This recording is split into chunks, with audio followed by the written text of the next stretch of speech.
always near. So even in the dark I will not fear.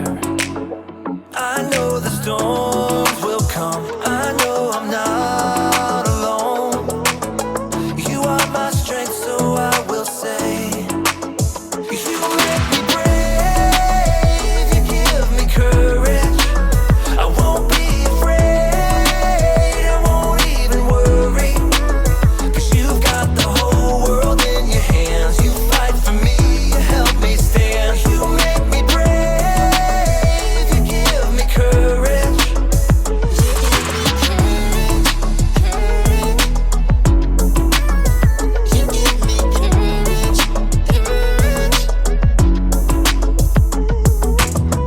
Oh God, you always bring me peace. You are a fortress around me.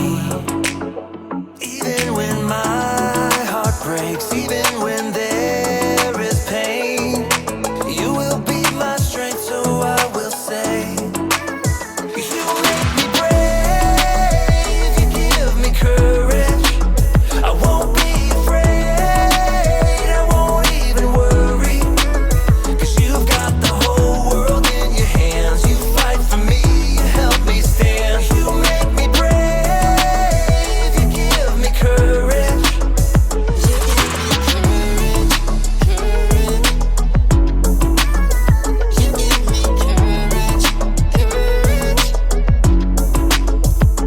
I can do all things through Jesus, my Savior, who gives me strength every day, strength and courage. I can do all things through Jesus, my Savior, who gives me strength every day, strength and courage. You make me brave, you give me courage. I won't be afraid, I won't even worry, 'cause you've got the whole world in your hands. You fight for me, you help me stand. You make me brave, you give me courage. I won't be afraid, I won't even worry, 'cause you've got the whole world in your hands. You fight for me, you help me stand. You make me brave, you give me courage.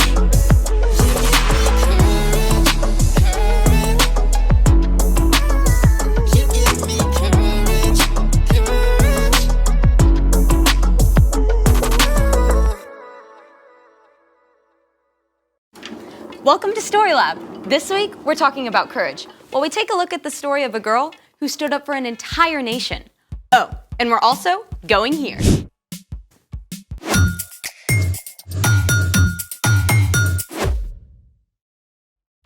Hey, I'm Skylar. And I'm Sebastian. We're talking about courage.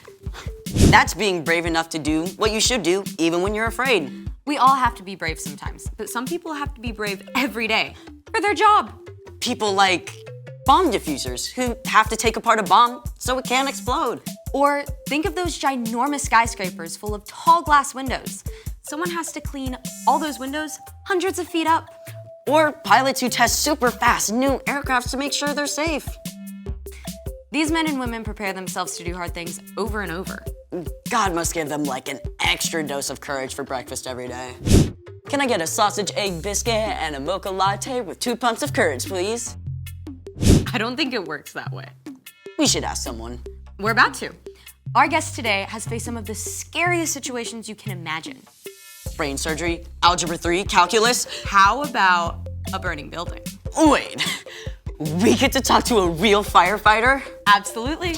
His name is Trey, and he spent 10 years working as a firefighter. And I'm gonna zip it so we can get to the real deal. Hey everyone! Hi, Trey. We're so excited to talk with you. Yeah, I'm like trying not to fanboy right now. Same. So, did you always want to be a firefighter? Actually, no. I had just finished school and a family friend had invited me to come check it out. And so I thought, well, while I'm trying to figure out what I'm going to do with my life, I might as well give it a shot. So this is actually me right here. So you thought you would just do this for a little while? Yeah, I thought I'd do it until I figured out what I really wanted to do in life. And then I really loved it. I loved that it gave me purpose and I learned that I could do hard things. What was your job like? Well, basically, you train to respond to a lot of different emergencies. Obviously there were fires, but we responded to medical calls, we responded to cats inside trees, really a lot of different things that we would have to respond to at any given time. Were you scared the first time you got called to a fire? Yeah. Anybody who would tell you they're not is probably lying to you, but we don't do anything in the fire department without learning how to control your emotions first. Wait, so you trained to be brave? Yeah, you could say that. We did lots of physical training to make sure we stayed strong, but we also did lots of drills. Drills on top of drills on top of drills to make sure that we were ready for anything we might face. Okay, so you get a call. What happens? Well, you really only get a little bit of information to start. So what do you do? So you jump on the truck and you start on your way, and you're constantly getting more information as you go. And then when you get on scene, you're constantly getting more information and you're seeing what's happening in front of you. You really have to learn how to be flexible because things are constantly changing. As a matter of fact, a lot of people don't know this. Fire doubles in size every 30 seconds.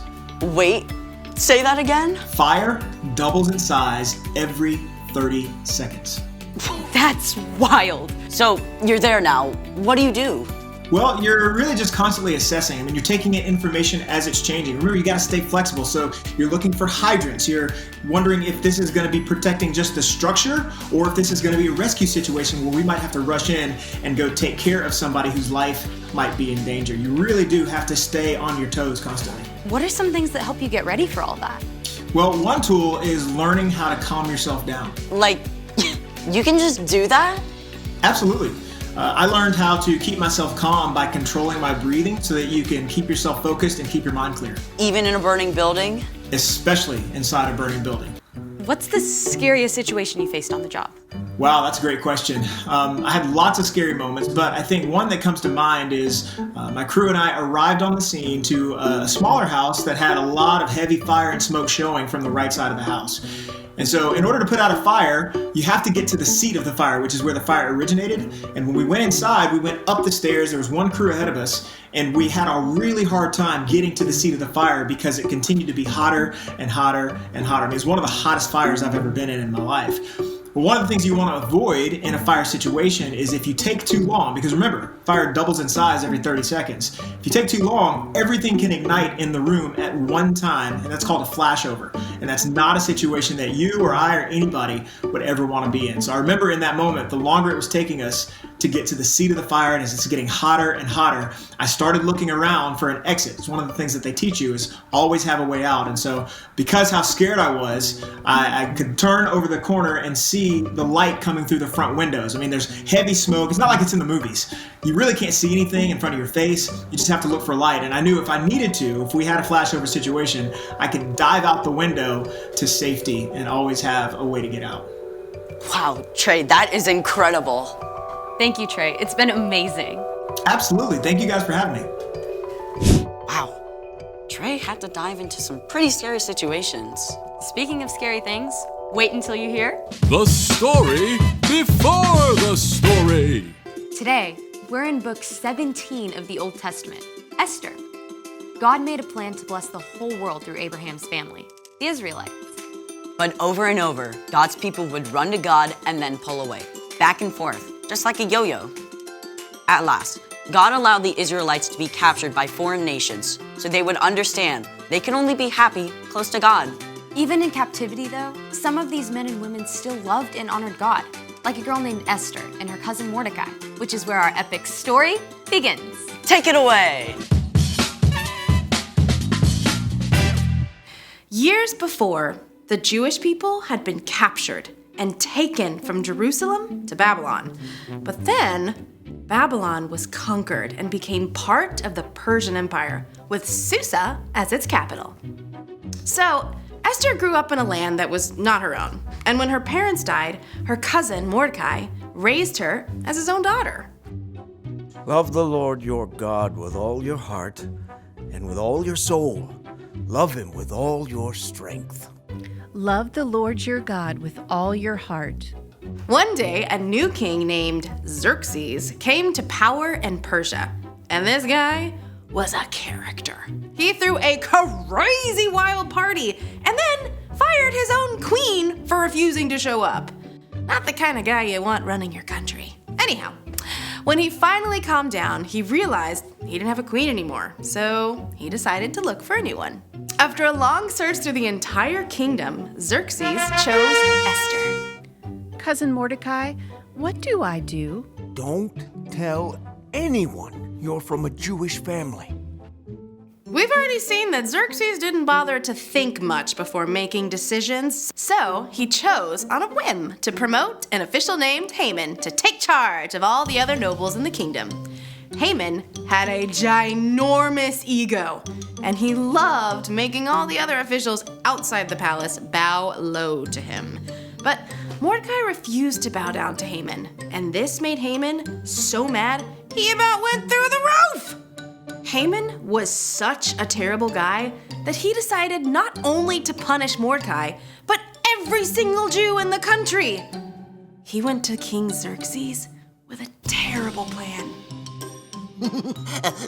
Your Majesty, these Jews live differently than everyone else. They don't obey your laws. Who do they think they are? I know, right? Give the order to destroy them. Consider it done. I can't even. Xerxes actually sent a letter all over the kingdom declaring that on the 13th day of the 12th month, all Jews were to be killed. When Mordecai and the other Jews discovered this horrible news, they dressed in rough cloth and wept bitterly. Mordecai sent a message to Esther in the palace, telling her what Haman had done. You must ask the king to save our people. Esther was devastated. She sent a response to her cousin. Tell him, no one can come before the king unless he sends for them. If I do it, I'll die, unless he reaches out his gold scepter to me. Mordecai sent his answer right back. You may not escape, even though you are queen. Who knows? It's possible you became queen for a time just like this. Esther knew Mordecai was right. She sent him one more message. Tell Mordecai, gather all the Jews. Don't eat anything for 3 days. I and my servants will fast too. Then I'll go to the king. Esther faced a terrible dilemma, but she took 3 days to prepare her heart and her mind. Then she went to face the king. It must have taken every ounce of courage Esther had to step through those doors. And then she had to wait what felt like an eternity for the king to even notice her. At last, he looked up. Then he smiled and reached out his golden scepter. What is it, Queen Esther? I'll give you anything up to half my kingdom. Esther must have been shaking with relief. But instead of making her request right away, she asked the king to attend a special banquet along with Haman. The king was flattered and curious. At the banquet, he told her once more, I'll give you anything up to half my kingdom. I'd like you and Haman to come to another feast tomorrow. Then I'll answer your question. What? The king was so intrigued, he agreed to come back again. The next night, he and Haman joined Esther at a second festive meal. What do you want me to do for you? I'll give you up to half my kingdom. Esther took a deep breath and put it all on the line. Your Majesty, let me live. Please spare my people. We've been sold to be destroyed. Who is the man who has dared to do such a thing? Haman is the one. Xerxes was so enraged that he had Haman killed.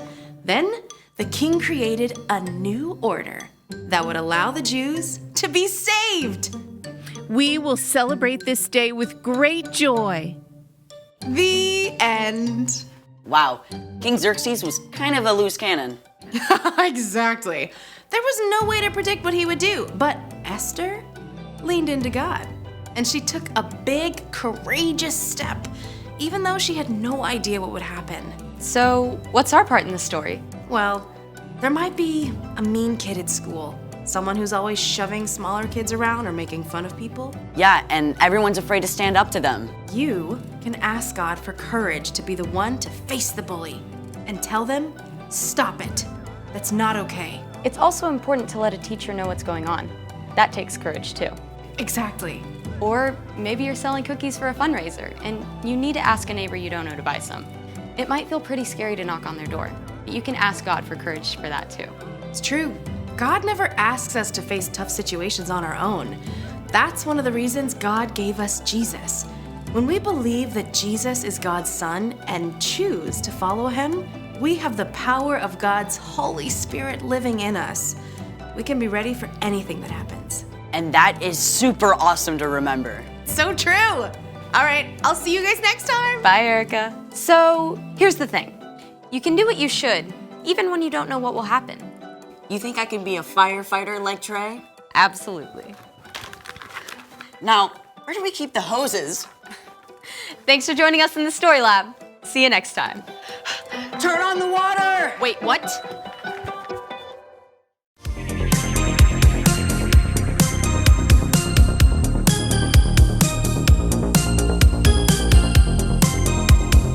Here, kitty, kitty, kitty, kitty, kitty, kitty, kitty, kitty, kitty. Here, kitty. Come on, kitty. Come on, please. Please come down. Just please come down. My kitty is stuck in a tree. What can I even do? Oh, come on, kitty. I need a hero. I need a hero. Is there a hero out there? I could really use a hero right now. Please, please, someone bring me a hero. John, I need a hero. Sure.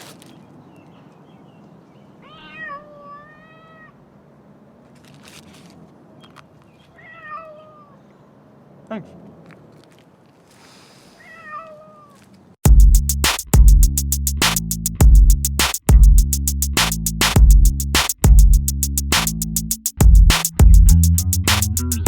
Hey everyone, I'm Steven. And I'm John. And welcome to the So-and-So Show. Steven, if you were a superhero, what do you think your superpower would be? Oh, that's easy. Oh, yeah? Easy? Easy? This is not an easy question. Oh, Steven. Okay, what would it be? Mind reading. What? No way. Yeah, definitely. Why do you think it'd be mind reading? Well, I'm smart and intuitive. I'm observant of people and like to understand where they're coming from and how they think. Plus, it would definitely be the most powerful superpower. Mind reading is definitely not the most powerful superpower? I knew you'd think that. How did you do that? Maybe my powers are kicking in. Well, it is definitely not the most powerful superpower. Okay then, what is? Super strength? Did you do that again? Maybe. Okay. Well, this just isn't fair. We have to figure out what my power would be. What do you mean? Well, it's very obvious what your power would be, or might already be, but we have to find out mine. I have no clue what my superpower would be. Okay, there are a lot of options. Super strength. Super speed. Invisibility. Flying. Talking to animals. Knitting at supersonic speed? What? That would come in very handy. When? So cold.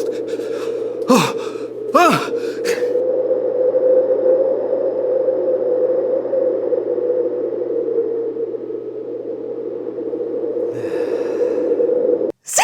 Yeah, well, the only way we can see what power you would have is to test them out. Oh, good idea. I like the way you think. I know.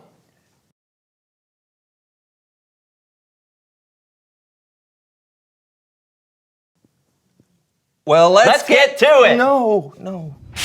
Kids, don't try this at home.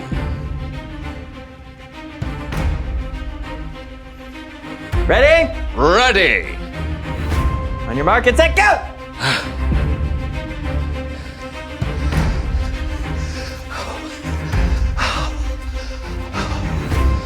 You didn't even... Well, it's not super speed. Ready. No.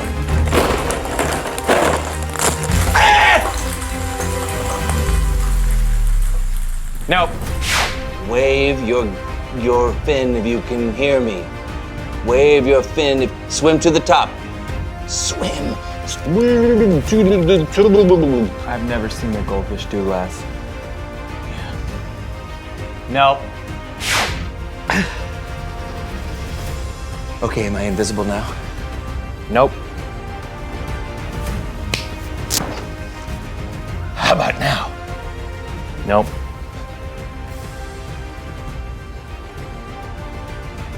I was just checking.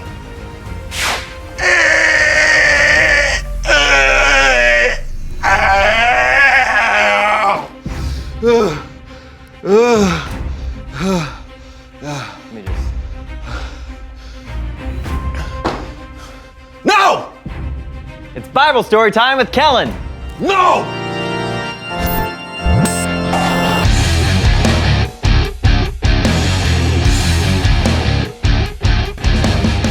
Kellen! Hey, fellas. We've been having a super powerful day so far. You think you got a story to match?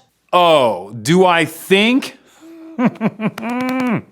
This story is so super powerful. I mean, wow. I'm listening. Great, because it's going to be a big one. In fact, today we're looking at an entire book of the Bible, specifically the book of Esther. That's right. And it looks like I got a little help for today's story. A little help to go behind the Bible.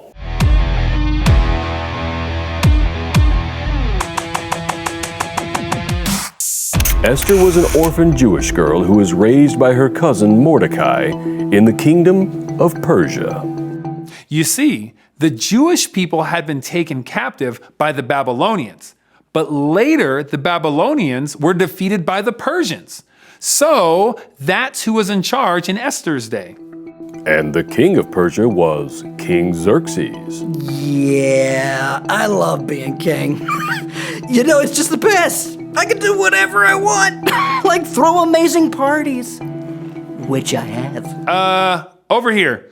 Yeah, just to be clear, that's not the real King Xerxes. All those people lived a long time ago, way before cameras were invented. Kellen? Yes? You're interrupting the Bible story. Can we continue? Oh, sure, of course. Thanks. One party in particular was pretty significant. Life-changing, actually. My queen at the time, Vashti. She wouldn't come to my party when I commanded her, so I was like, you can't disrespect me. I'm the king. Took away her crown. After that, I needed to find a new queen. The king sent out a search for the most beautiful women in the kingdom, and Esther was picked as one of them. They went through a whole year of beauty treatments at the palace, and at the end of the year, the king chose Esther to be his queen. It was pretty wild. I mean, the queen of Persia? Upgrade. I mean, I couldn't believe it. I knew God was with me, but I didn't tell anybody there that I was Jewish. No. After some time, the king appointed a man named Haman to be in charge of all the nobles in his kingdom. That's right. And Haman was very proud of himself. Maybe a little too proud. He wanted everyone to fall on their knees when he walked by. But Esther's cousin Mordecai refused to bow. Haman was obsessed with himself. But I wouldn't bow because I know who my God is, the one true God. And I wasn't going to worship anyone else. But Haman really didn't like that. And when he found out I was Jewish, well, he decided he would take out his anger on all the Jews. Haman came up to me, and he was upset. He said, King, there's a whole group of people who don't obey you. They live differently than everyone else. And I was like, what? I cannot have that. So I gave him my ring and my royal seal on it, and I told him to do whatever he wanted with those people. Haman ordered for every Jew in every territory of the kingdom to be killed. Talk about an evil dude. It was not good. Letters were sent all over the kingdom that on the 13th day of the 12th month, they were to kill every single Jewish person. It was the most devastating time I ever faced. All the other Jews and I tore our clothes and wore rough cloths. We cried for days. I knew I had to talk to Esther. Mordecai wanted me to do something about it, but I felt like there was nothing I could do. No one was allowed to come before the king unless he sent for them. If I went to the king without being sent for, and if he didn't hold out his golden scepter to me, then I would be killed. I knew it wasn't easy, but I told Esther, don't think just because you live in the king's palace that you will be the only Jew who escapes. If you don't say anything, then help for the Jews will come from another place. But who knows?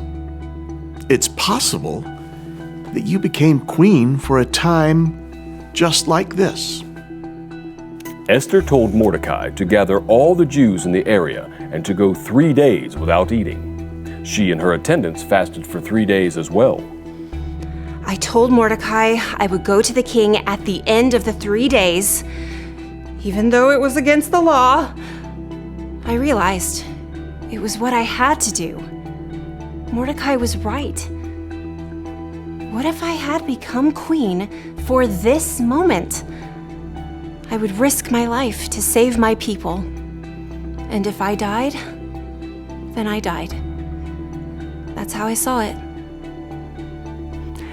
Esther came into my throne room. It was a bit of a surprise since I hadn't called for her, but I was pleased to see her. So I don't even have the words to describe the relief I felt. I just remember thinking, I'm not getting killed. Okay, I am not getting killed!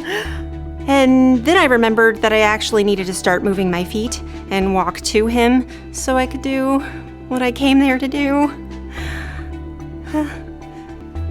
when I saw her come in, I offered Esther anything she wanted, up to half my kingdom. Whoo! She just invited me and Haman, my right-hand man, to come to a feast that she would prepare. So I was pretty intrigued. And you know I like a good feast. The following evening, the king and Haman went to the feast Esther prepared. While they were at the feast, the king asked Esther again what she desired. That was my chance. I asked him to spare my people. I told him that my people and I had been sold to be killed and wiped out. I was livid when I heard that. I said to her, who is a man who has dared to do such a thing? And where is he? I was not expecting what she said next. Esther told the king that Haman was the man who had given the order. The king was very angry. He had Haman taken away right then and put to death.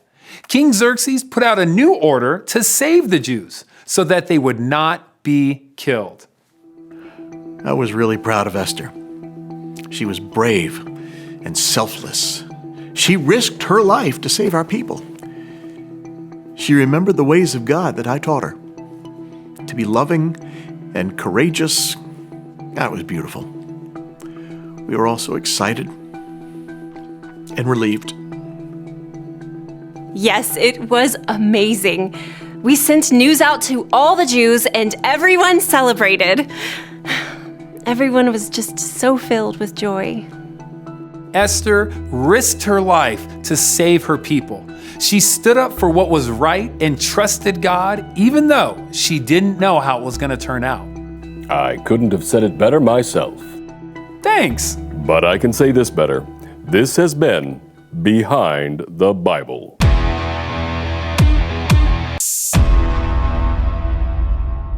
Whoa, Esther was so brave. Yeah.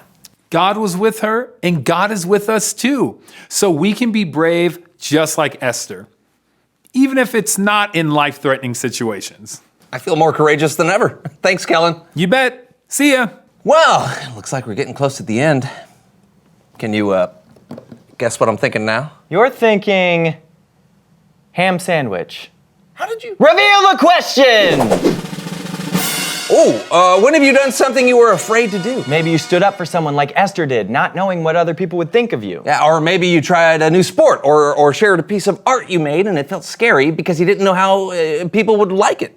Right, and there are times every day that we're faced with something that we might be afraid of. Yeah, but it's important to remember that we can still choose to be brave, trust God, and do what's right. Hey, maybe that's my superpower. Yes, yeah, choosing what's right no matter what the situation. Yeah, if people did that, anyone could be a superhero. Yes, I'm Justice John. And I'm Cerebral Steven. No, wait. Steven the Smarty Pants Steven. Smarty Pants Stevie Pants. No, Smart Pant. Maybe it's just one this pant. has been the So-and-So Show. What if it's